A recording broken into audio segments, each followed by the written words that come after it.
And then it's too late. And then it's like, well, is hindsight 2020 in that way, or are we just superimposing kind of axiomatic assumptions that fit broader existential narratives about, the nature of the cosmos? Sure. I mean, to what extent is a sort of speculative cosmology entering into the mechanisms and the practical elements that we're trying to figure out in these bombs? Well, you talk vitrification is certainly right. a thing, but it's not to say that they have every single last frame of reference correct when it comes to microscopic interactions. And it's because it's through an interface, and there's still a sort of speculative element there when it comes to observation. Just when you're looking through any sort of intermediary frame of reference, there's going to be distortion in your ability to predict whatever the phenomena it is that you're observing.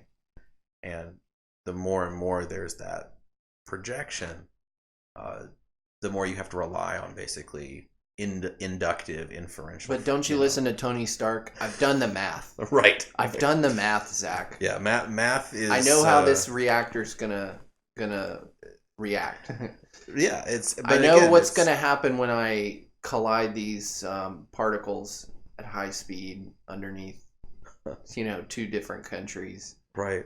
No big deal. Yeah. But yeah, I mean that's the thing, is that the more we fail to ask the questions of where the boundary should be when it comes to technological curiosity, the more likely we are to create conditions whereby our own consciousness and our own sense of dignity is ultimately compromised. Right. Before we move on to the next link I have related to this weather modification, and it really gets into, I think, Operation Fishbowl to some extent as well, and the space hoax that we will go deeply into. I did find the link here. You can find it at rerf.or.jp. And while we are reckless with our militaristic developments and so on, it is an interesting fact that no statistically significant increase in major birth defects or other untoward pregnancy outcomes was seen among children of survivors. And there are many people who were involved in the atomic bomb who live long lives, no cancer, yada yada yada. So the only reason I'm bringing that up is not to defend or justify or even minimize the atrocities that were committed over there, but to question the official narratives around atomic weaponry, radiation, et cetera, et cetera, et cetera. The fear-based control system has many different manifestations, and never expect your enemy to tell you the truth, right? But going back to Hurricane Dorian, right?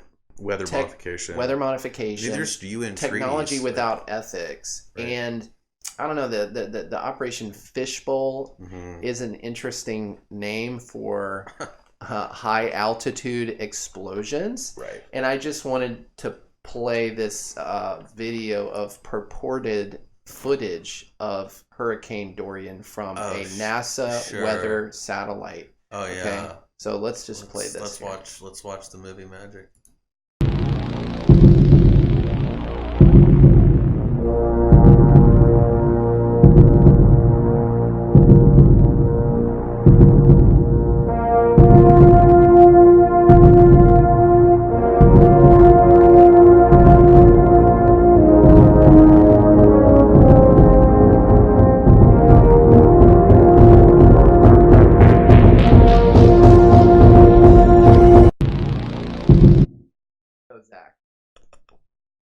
That's hilarious.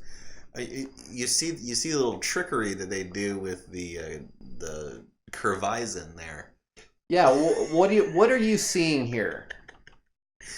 Well, it looks like Hurricane Dorian is taking up the size of almost an entire continent. Explain that. I don't understand what you mean. Well, what's the purported height of that supposed perspective? I wonder, because... Well, explain for folks who may not be watching the video what you just saw. What am I showing here? So apparently it's footage of a high altitude object, a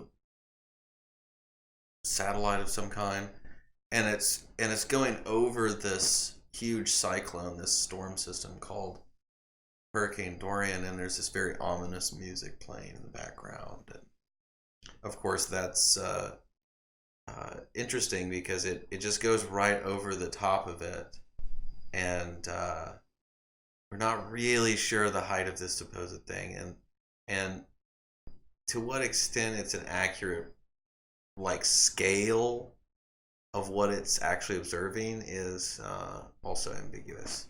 Well, yeah, because we should be able to. I mean, if we see the curve within the angle of reference within the picture, that should give us some indication of how far away this object, that's taking the picture is from the Earth. Uh-huh. But then further, because we can see the degree of curve, we have some sense of scale of how big that portion of the curve represents relative to the rest of the Earth. And we see that the hurricane depicted is like... It's like the size of North America. It is massive. It is like... There's no way it can be that big. Well, and here's the thing. If you think that we're crazy for questioning this, just go back to high school, because in high school, they told me the proportions of the countries were all wrong.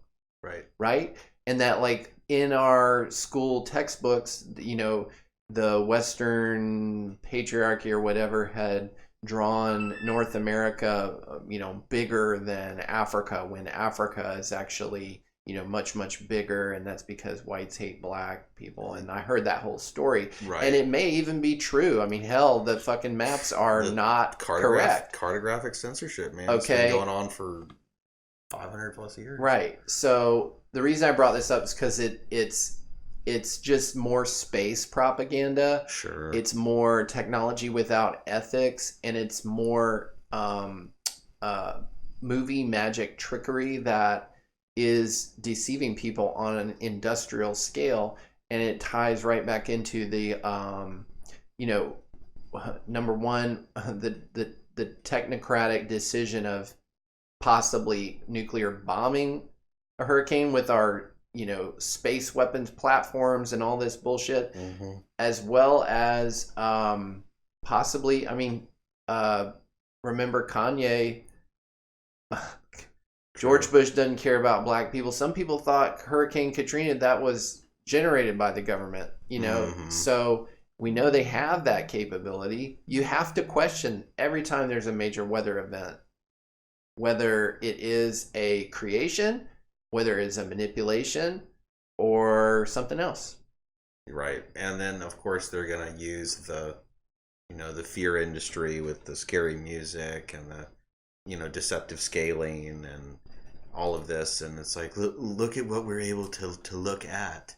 And this thing is about to destroy so many lives. Like, it's almost this sort of thanatoid, like, voyeuristic idea of destruction being this amazing view. Like when they're doing the nuclear tests, supposedly they're just like in awe of the power and the might of the mushroom cloud. I mean, it's a similar kind of thing here where it's like, oh, we're passing over this extremely powerful storm and it's about to wreak havoc. And oh yeah, the bloodlust of Weather Channel is unbelievable. I call it the Hurricane Channel. Right. You know what I mean? And I make, I get kind of crass, like, bring it on, like let's get a storm going, because that's how they are on TV. It's like it's a ratings game. I mean, they're trying to hype up the storm so everybody questions the weathermen these days. I don't know why they don't take it to the next level and question NASA, right? Journalists, scientists, doctors, the whole gamut.